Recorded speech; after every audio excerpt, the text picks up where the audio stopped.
What we expected to find is what we found, a large factory vessel.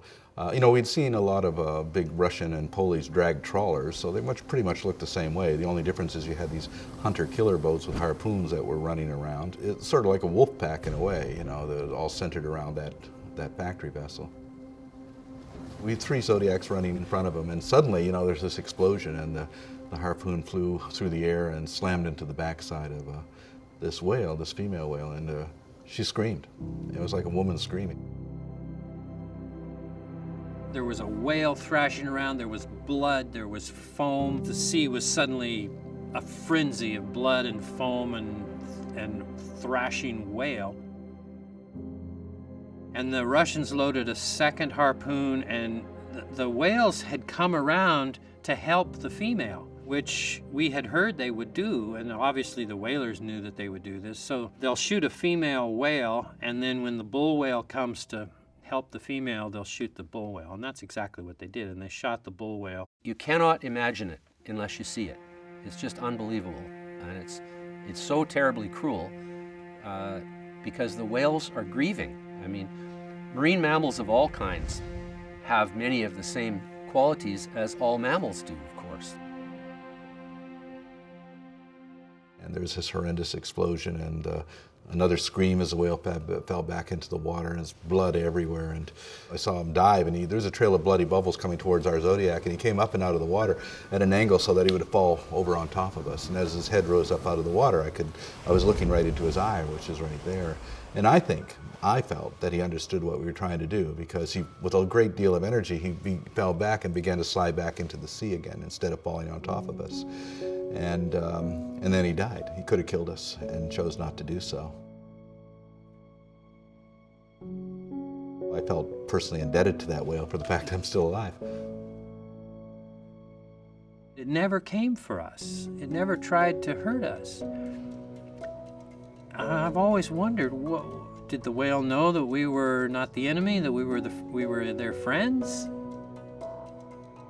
It was the moment, I think, at which we made our promise. We'll be back. We are not going to let this happen, and we're going to stop this thing. The camera jammed.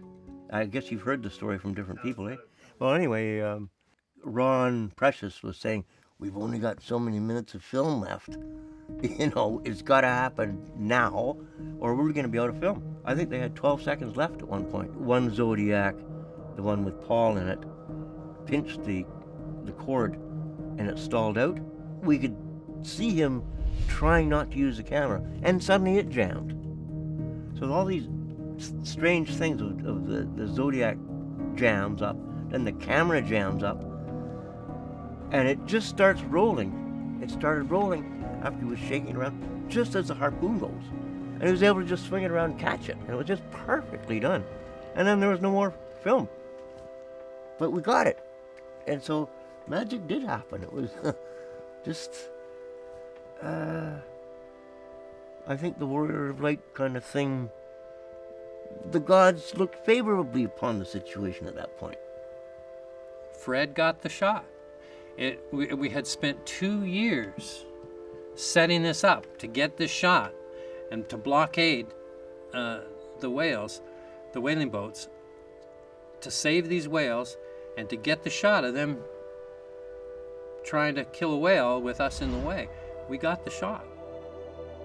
And we felt like we just chased them off the whaling ground. We just chased the Russian whaling fleet off of their traditional annual whaling grounds.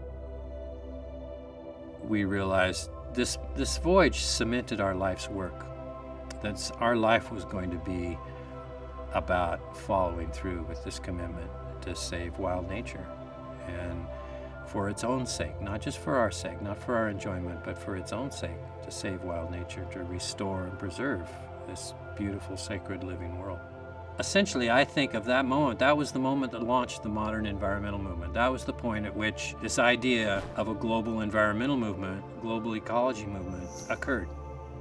And that made Greenpeace. If there's a defining moment in the history of Greenpeace, it is that harpoon going over Bob and George's head out in the middle of the Pacific Ocean and flashing around the world on every TV network the next day.